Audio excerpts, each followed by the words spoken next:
Hey there, and welcome to Consult the Blind Guy. My name is Andrew, and in today's episode, we're talking about Fiverr. Setting up your Fiverr account from scratch, how to get your profile started so you can get your first gig listed and start making money. If you're new here, please don't forget to subscribe and hit the bell icon so you can stay updated on the latest videos, live streams, and more. If you're a member of the consulting crew, welcome back. I hope you enjoy today's episode. Let's get to it.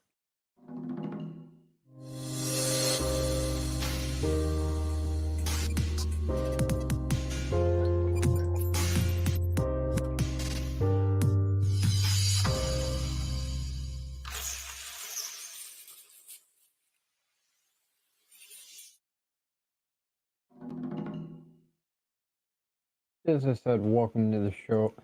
Today we're talking about Fiverr, how you can set up your profile and get started on making money on whatever niche you're in. Let's share the screen here.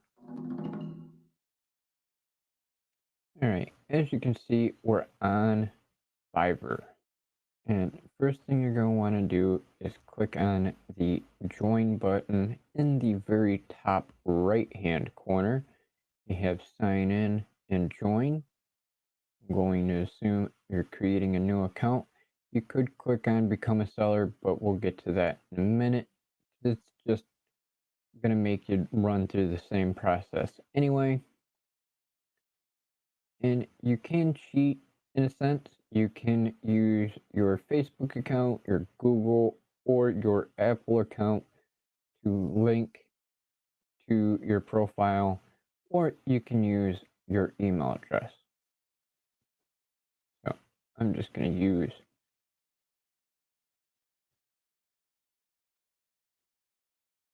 email address.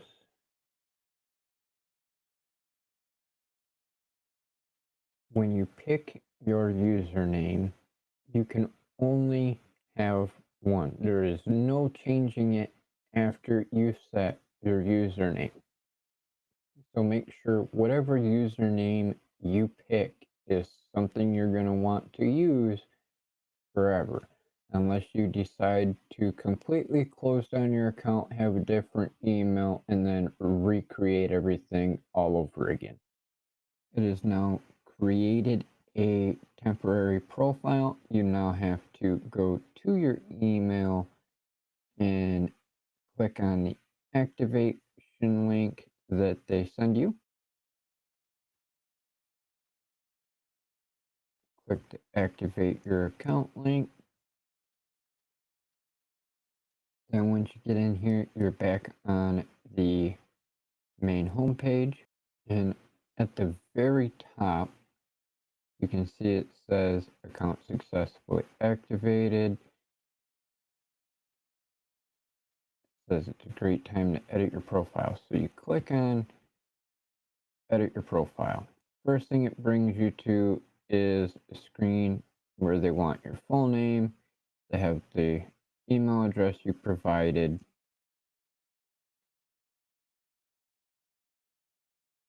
And then you have your online status. You can have it set for go offline forever, 1 hour, 1 day, 1 week, or forever. And then underneath that, you have your account deactivation. And then you can choose from the list of why you want to deactivate your account. If you're going to close it, you give them a little explanation. But at the top of this section, on the right hand side, it says you need to update your public profile. Click on go to my profile. When you get in here, you're setting up your primary user account. So you can enter a lot of information here as it is, and I'm sure it will probably transfer over to a seller account, but we're not really focused entirely on creating a buyer account as they call it, but I'm still going to give you the gist of what's on this setup here on this screen. you have your username, and above that you have a letter. In that letter, you can click on the upload a photo. Below that, you have your location, which is United States, member since June of 2021. Then you have earn badges and stand out. You can enroll now, boost your sales, by boosting your experience. Underneath that, you have description. You got edit description just to the right. Then you have your section for adding languages. And then you can link your accounts: Facebook, Google, Dribbble, Stack Overflow, GitHub, Vimeo, and Twitter. Then underneath that, you have skills. You can add your skills there. You can add your education. If you went to college for anything, have degrees, you can add those in there. Any certifications you have, you can add underneath that. And then on the upper right hand side, you have a quick questionnaire here of if you're buying services for your business. They want to ask you a couple quick questions. And then underneath that is, it seems you don't have any active gigs, get selling, with a button that says create a new gig. Then you come to the next screen, and it's got a little bit of information on the left with a video on the right. On the left hand side, it says ready to start selling on Fiverr. Here's the breakdown. Learn what makes a successful profile, discover the do's and don'ts to ensure you're always on the right track, create your seller profile, add your profile picture, description, and professional information, publish your gig, create a gig of the service you're offering, and start selling instantly.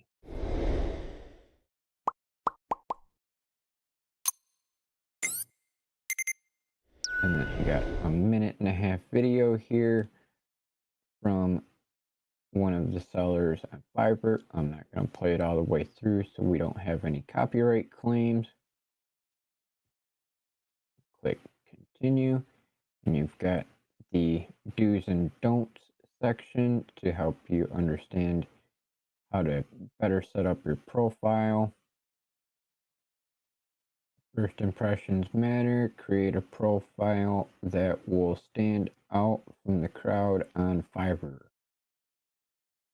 Take your time in creating your profile so it's exactly as you want it to be. Add credibility by linking out to your relevant professional networks. Accurately describe your professional skills to help get you more work. Put a face to the name. Upload a profile picture that clearly shows your face. To keep our community secure for everyone, we may ask to verify your ID. Click OK underneath that. Next screen is about the things you don't want to do, like providing any misleading or inaccurate information about your identity, opening duplicate accounts. Remember, you can always create more gigs, soliciting other community members for work on Fiverr, or requesting to take communication and payments outside of Fiverr.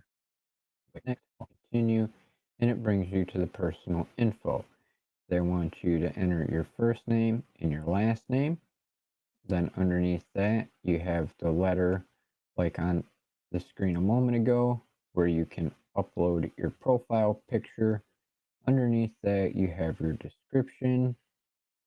Underneath that, you have your languages. And then on the lower right hand side, you have the continue button. And until you enter your personal info, it will not let you continue. So real quick, I'm doing this as a demo because this account will be closed after this demonstration. Give a quick little tidbit just so it doesn't say I don't have anything. And we'll click continue. And in your description, they want at least 150 characters. Add a little bit more. Give it some quick information so I at least reach the threshold of 150 characters. So now we'll go on. And they want your professional info.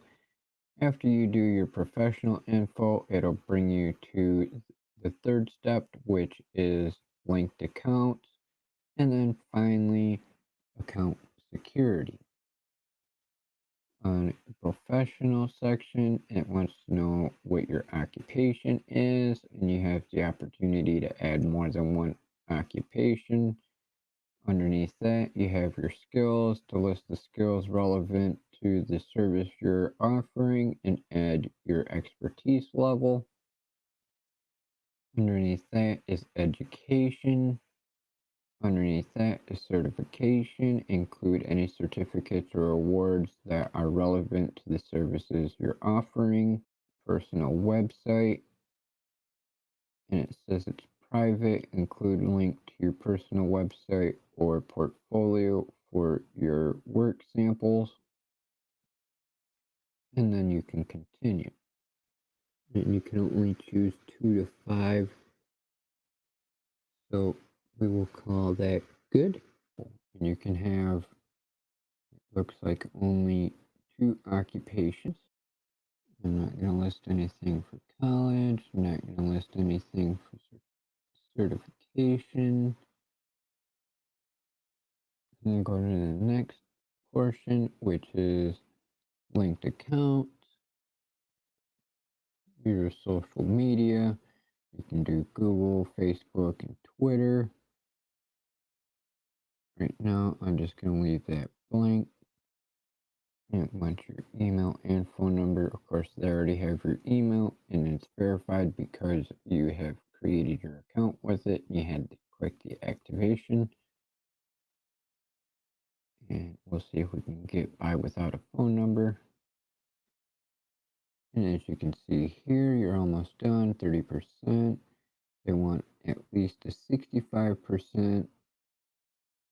And connect your social networks, connect your phone number, education details, and certifications. All right, so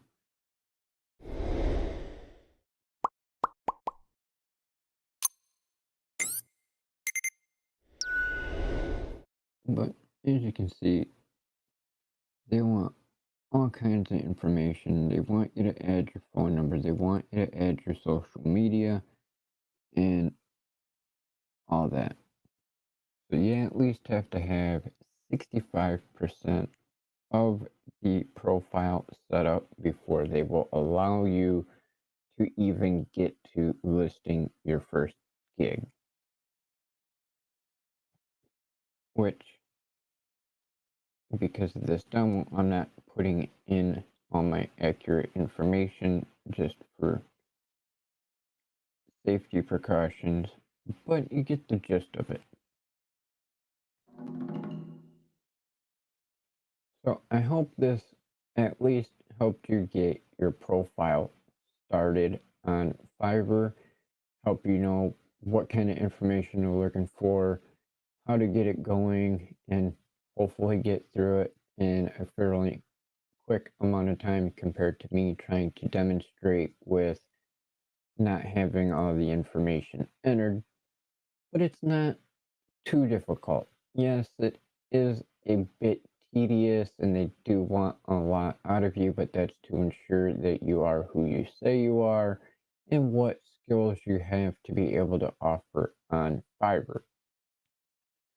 Now, the benefit of using Fiverr is you can have the ability to make anywhere between $5 and up to $995 on the beginning of your account, once you get everything set up, you get into setting up your gigs. You have the ability to set 3 different price ranges for the service that you're offering. One is a basic, an intermediate, and an advanced, more or less. For the basic plan, we'll say hypothetically that you're doing a beta read, for instance, and you're going to charge $5 for 5 pages, $1 a page. And then your next plan could be you're going to charge of a few cents per word, and you'll do up to, we'll say, 50 pages. So you have up to, we'll say, 50,000 words. Because if you're anything like me, you can tend to get 50,000 words out fairly quickly. And then you can have your more expensive tier, which could be for, we'll just say hypothetically, $500 to read an entire book within a few-day period, we'll say a week, 2 weeks, and not only read it and give your input, but you could critique it to the point of giving them feedback about the word structure that they used, the formatting that was used, and all kinds of other information that you could share with them. And I would also like to note that you get paid by Fiverr. What happens is the customer purchases, books you as the person that they want to hire. They will pay Fiverr for your service. And then upon completion of your service, Fiverr will then pay you for that service that you've done. And as it said in the beginning of this demonstration, you are not allowed to communicate or take payment outside of Fiverr. That is for your benefit as well as the customers, to ensure they're not getting scammed and you're not getting scammed, or that you're somebody that is trying to scam any of the Fiverr customers. So I hope this video was helpful. Thank you for joining me today. It is greatly appreciated. Join me this afternoon or on any Monday afternoon at 3 p.m. Eastern to ask your questions on this video or any of the other videos in this series. Look forward to seeing you there and happy to help. I hope you have a great day or evening, depending on where you are in the world, and we will see you in the next episode or live stream. Till then, have a good one.